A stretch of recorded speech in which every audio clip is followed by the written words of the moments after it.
I was in the hospital, 7 centimeters dilated, wondering why my boyfriend still wasn't back with my coconut water and gummy bears. Turns out, he wasn't in the cafeteria, he was back at our apartment, in bed, with his ex. My sister walked in on them while grabbing my hospital bag, which he forgot.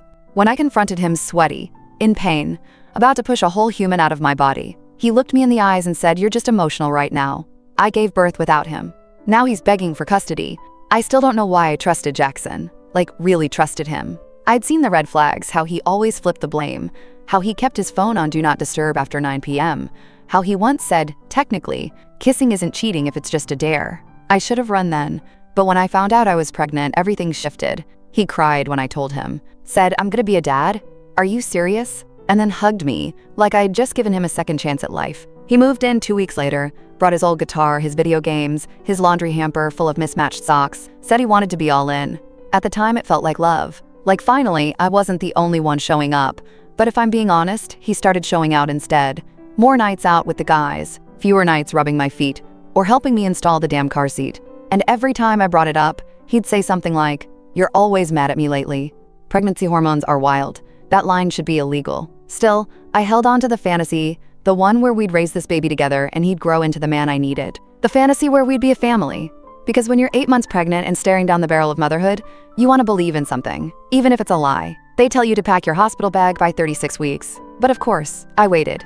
I was 38 weeks and some change when the contractions started slow at first, like my lower back had a grudge, then sharper, like my body was being yanked from the inside out. I was calm-ish, bouncing on my yoga ball at 1 a.m., timing contractions on my phone, telling myself it might be false labor. Jackson was playing Call of Duty with his headset on, yelling at 12-year-olds. At some point, I muttered, "I think we need to go," and he paused the game like it was a mild inconvenience. Classic. We got to the hospital around 2:30 a.m., and by then the contractions were real deal. I was 4 centimeters dilated, sweaty, and somehow still trying to apologize for not shaving my legs. The nurse smiled gently and said, "You're not gonna care in 2 hours." She was right. As they admitted me, I realized we'd forgotten the hospital bag. My comfy socks, the snacks, the charger. The birth plan, I'd printed 3 copies of it, was all at the apartment. Jackson said, "Babe, I got it. I'll run back and grab it real quick. You'll be fine." And then he was gone. I didn't think anything of it. Not at first. I was focused on not dying. But an hour passed. Then 2. The contractions got closer, meaner. I kept checking the door like he'd come waltzing in with a peace offering of Sour Patch Kids and a power bank. Instead, it was my sister, Zoe. She stormed in like a literal tornado, cheeks flushed, hair messy, holding the hospital bag in one hand and her phone in the other. She looked furious. She didn't speak at first, just came over, hugged me tight, and whispered, "I need you to stay calm, okay? I need you to breathe." "What?" I asked, already panicking. "What happened?" She hesitated, then said, "I found him." With her. Time stopped. The machines beeped in rhythm with my racing heart. I blinked at her, waiting for her to say she was joking, or misunderstood, or lying, anything, but she wasn't. Zoe had gone to our apartment to grab the bag Jackson had texted her, because he couldn't find it. When she got there, his car was outside, the lights were on, and his ex, Maddie, answered the door in one of my robes. She didn't even try to pretend, just smirked and said, "Oh, awkward." Zoe shoved past her and found Jackson shirtless, holding a glass of wine, laughing at something on Netflix. My contractions didn't stop, but my breathing did. I swear, if heartbreak could physically kill you, that would have been it. I was lying there in the hospital bed, hooked up to monitors, sweat sticking my hospital gown to my back, Zoe gripping my hand like she was the one giving birth. And then he walked in. Jackson, holding a green smoothie like he'd just come from Pilates. "Hey babe," he said casually, like we were in our kitchen, like my sister hadn't just caught him tangled up with his ex while I was literally in labor. "Sorry it took so long." Smoothie place was packed. I didn't speak. I just stared at him. Zoe stood up, hands clenched, lips trembling with the kind of rage that's louder than screaming. I thought she might throw her phone at his head. Honestly, I hoped she would. Jackson looked between us, confused, like we were the ones acting weird. Then he saw the hospital bag, the one he never brought back, sitting on the little chair in the corner. His face dropped. His eyes flicked to Zoe. "You went to the apartment?" Zoe didn't flinch. "You forgot the bag. I assumed your girlfriend wouldn't help you find it." Silence. Just the beeping of the fetal monitor, and my own ragged breathing. He looked at me next. "Babe, whatever she told you, she misunderstood. Maddie just stopped by for a second. She brought back some of my stuff. It's not what it looked like. Not what it looked like." God, that line. I wanted to laugh. I wanted to scream. I wanted to grab the IV stand and hurl it across the room. But I didn't. I looked at him and said, flatly, "You were sleeping with her while I was in labor." He opened his mouth, closed it, tried again. "I didn't know you were actually in labor. You said the contractions just started. I thought I had time." I panicked. Zoe made a sound between a scoff and a snarl. "So your panic response is to take your ex to bed and pretend your pregnant girlfriend doesn't exist?" His face twisted. "You're blowing this out of proportion? You don't understand this whole pregnancy thing. It's been a lot. I've been stressed. You've been emotional." There it was, that word. Emotional. The same one he'd used every time he messed up and didn't want to be held accountable. I could feel another contraction building. But this time, it wasn't the pain that brought tears to my eyes. It was humiliation. Because this man I was supposed to build a life with, had looked me in the face, in this moment, and made it about him. So I said one sentence, clear as glass. "You can leave now." He blinked. "What?" I looked at the nurse who had been standing quietly in the corner trying to become invisible. "Can you please make sure he's not allowed back in?" The nurse, bless her soul, nodded. "Of course." Zoe was already at the door. "Don't make me say it again, Jackson." And just like that, he was gone. I laid back against the pillows, eyes burning, chest tight.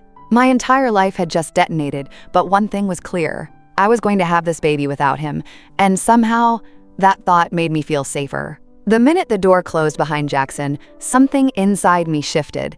Not like a sudden revelation, more like a deep, guttural click. Like my soul was rearranging furniture and locking the front door. I didn't have time to spiral, my body was still in labor, and the next contraction hit like a freight train.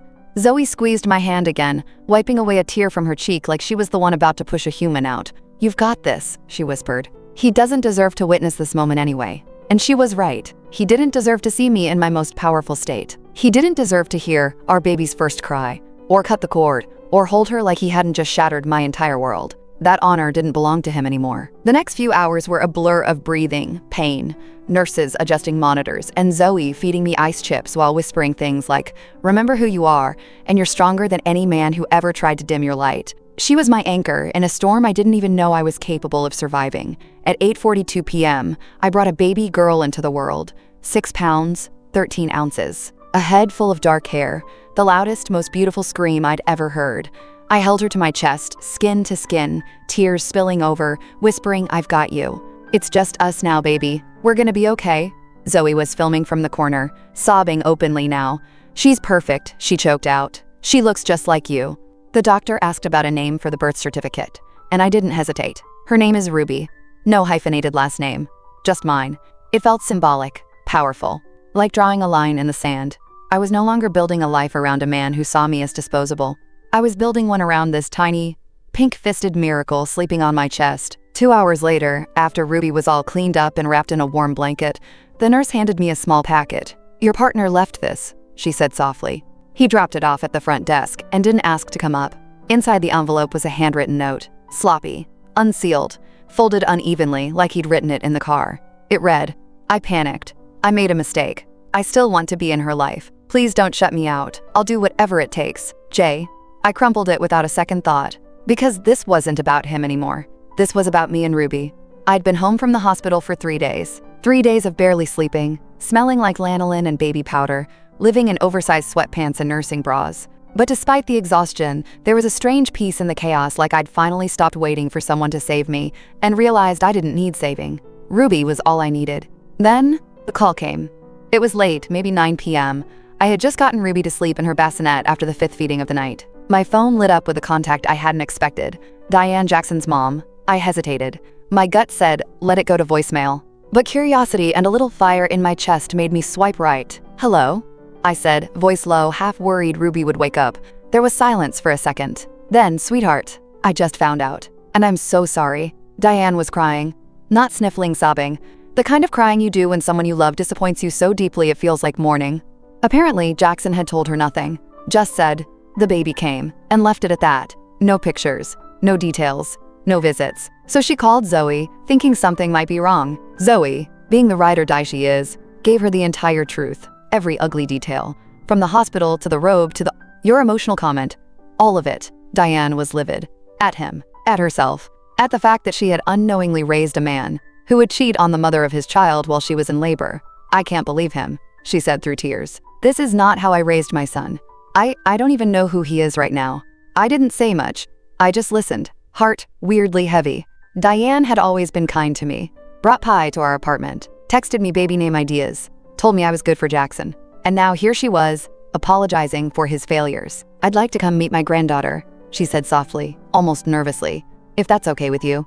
"I understand if it's not. I want to be in her life. In your life, if you'll have me." And that's when I cracked. Not out of sadness, but relief. Because for the first time in weeks, someone saw me, believed me, wanted to support me without trying to twist the narrative. So I said yes. The next day, Diane showed up with a pink elephant rattle and a tray of homemade lasagna. She cried the moment she saw Ruby, whispering, "You are going to be nothing like your father, little one." She looked at me and said, "Whatever you need, diapers, help, a break, a witness in court, I'm here." And she meant it. It wasn't the support I expected, but it was the support I deserve. It was the next morning at 10 a.m. I was standing in a too-cold waiting room with Ruby tucked into her car seat, trying not to look like a first-time mom who Googled, "Is baby poop supposed to be that color?" At 3 a.m., I double-checked her diaper bag, printed out her insurance info, even practiced what I was going to say to the doctor like I was preparing for a job interview. First pediatric appointment. Milestone moment. Just me and her. But when the nurse called Ruby Carter, and I turned toward the hallway, that's when I saw him. Jackson, standing right by the water cooler like he belonged there, wearing the hoodie I used to sleep in, and holding a coffee cup like this, with some casual brunch meetup. My blood ran cold. He gave me this half smile like, "See? I'm showing up now." Like being here erased what he did less than a week ago. "Hey," he said quietly, stepping toward me. Zoe, who insisted on coming with me for support, stepped right between us like a human wall. "She didn't invite you." He ignored her and looked at me. I wanted to see her. Be part of this. The audacity. This man thought he could miss her birth, humiliate me, betray me in the most disgusting way possible, and then just show up to play dad when it was convenient. I didn't raise my voice. I didn't cry. I just said, "You don't get to decide when you're part of her life." Not anymore. The nurse awkwardly stood nearby, clearly unsure if she should intervene. I gave her a tight smile and said, "We're ready. Just us." Zoe grabbed the diaper bag. I grabbed Ruby, and we walked right past him. In the exam room, my hands were shaking.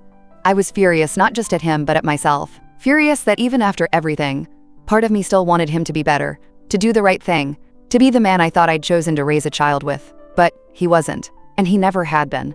Ruby fussed a little while the doctor checked her heartbeat, and I leaned down to soothe her, whispering, "You've got me, baby girl. Just me." Because that's what this was now. My story. Her story. And Jackson? He was just a badly written chapter I was finally done rereading. He had no legal parental rights unless he petitioned for them. I could file for sole custody before he even got the chance. Given the timing of his behavior, I had a strong case for supervised visitation if I allowed any visitation at all. But the moment that broke me, Angela looked at me and said, "You don't owe him access to your child just because he contributed to her DNA." That sentence? It unhooked something in me.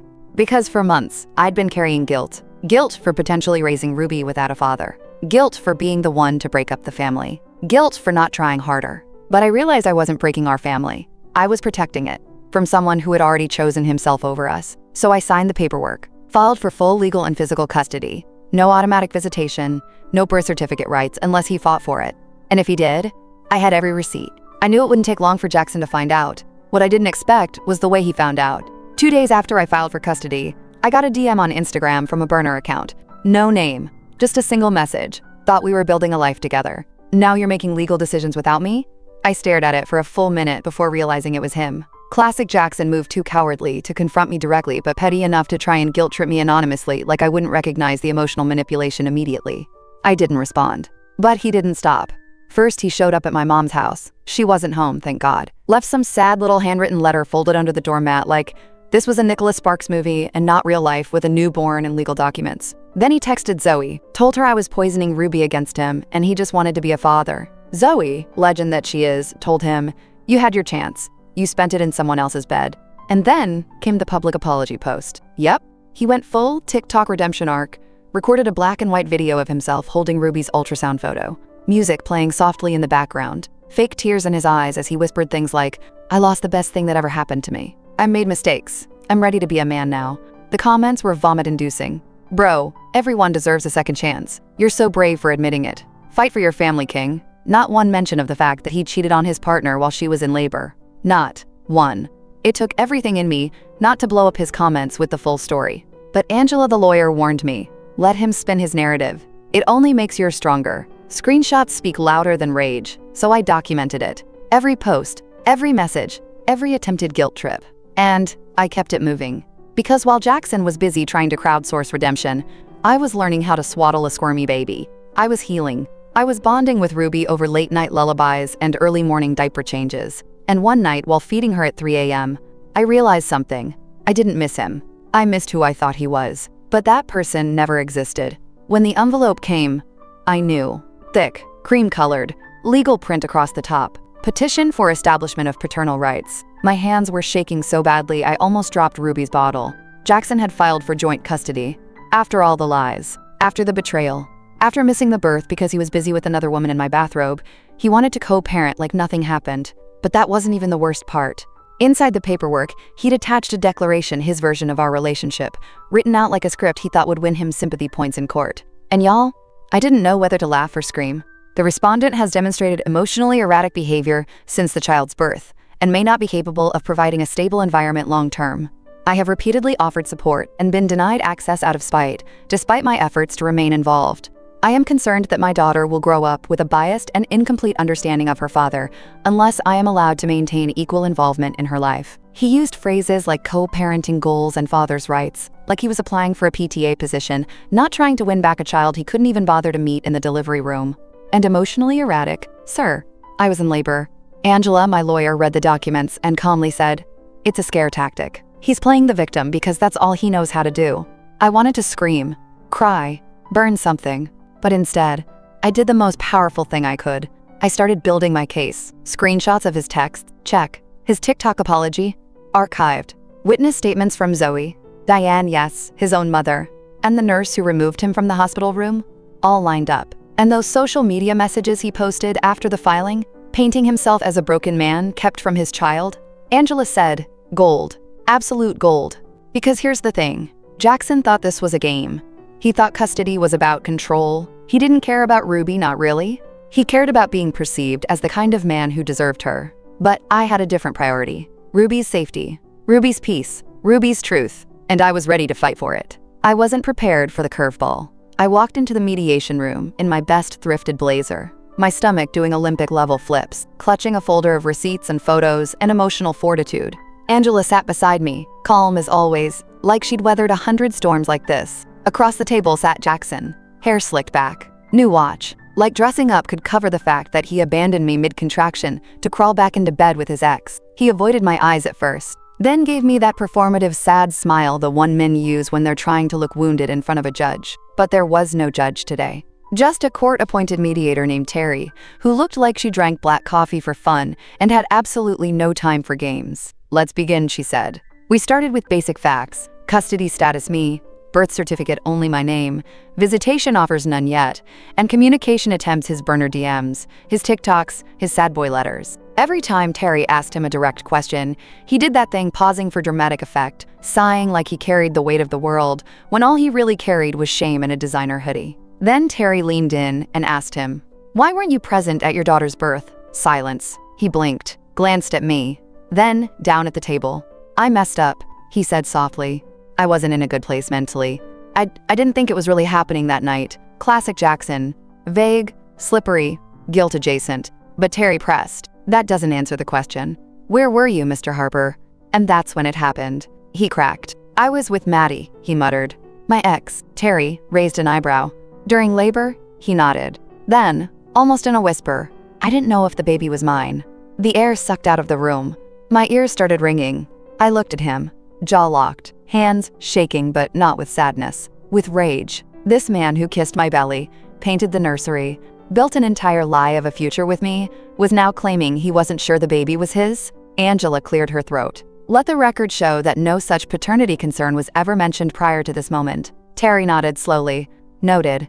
And that's when I realized why Jackson filed for custody so fast after I did. It wasn't about Ruby. It was about reputation. Because he knew this would come out and he wanted to look like he cared before it did. I looked him dead in the eyes and said, "You held my hand during the first ultrasound. You picked her name. And now you want to pretend you didn't believe she was yours?" He didn't answer. Because he couldn't. He'd already said everything that mattered. After that bombshell confession, I didn't know if the baby was mine. I didn't cry. Not there. Not in front of him. I let silence do the talking. Because there's something profoundly powerful about saying nothing when someone expects you to beg for their presence. And Jackson? He expected me to crumble. He expected the doubt he cast to shake me. But what it did was clarify everything. After mediation, Angela and I walked out without a deal. No visitation agreement. No shared custody. No signatures. And then I made the decision. I officially amended Ruby's birth certificate, removed his name from any pending claim, filed paperwork under the single parent clause. And when Angela asked, "Are you sure you don't want to leave the door open for future paternity testing?" I said, "I don't need to prove anything to a man who walked away from his own child before she ever opened her eyes. If he wanted to fight for her, he'd have to do it the hard way. With lawyers, with court fees, with no social media pity party to shield him." But that wasn't even the best part. The best part was what came after. When I started rewriting the narrative for me, I found a therapist, one who specialized in birth trauma and betrayal. Because yeah, it's a thing. And I needed to talk about how my entire world cracked open on the same day my daughter took her first breath. I reconnected with old friends, started saying yes to things I used to put off. Mom meetups, walks in the park, journaling, yoga okay, one yoga class, but I'm working on it. I even started a private Instagram just for me, Ruby, and the people who showed up when things got ugly. No filters, no curated life, just raw, real motherhood, and the occasional unhinged meme at 2 a.m. And Ruby? She started smiling. Big, gummy grins that made every lawyer call, every court form, every ache in my body worth it. I began to realize I didn't need Jackson's validation. I didn't need him to co-sign her worth. Because Ruby would grow up knowing she was wanted, protected, and fiercely loved by a mom who didn't choose bitterness, but boundaries. And that's the most healing thing I've ever done. When Nana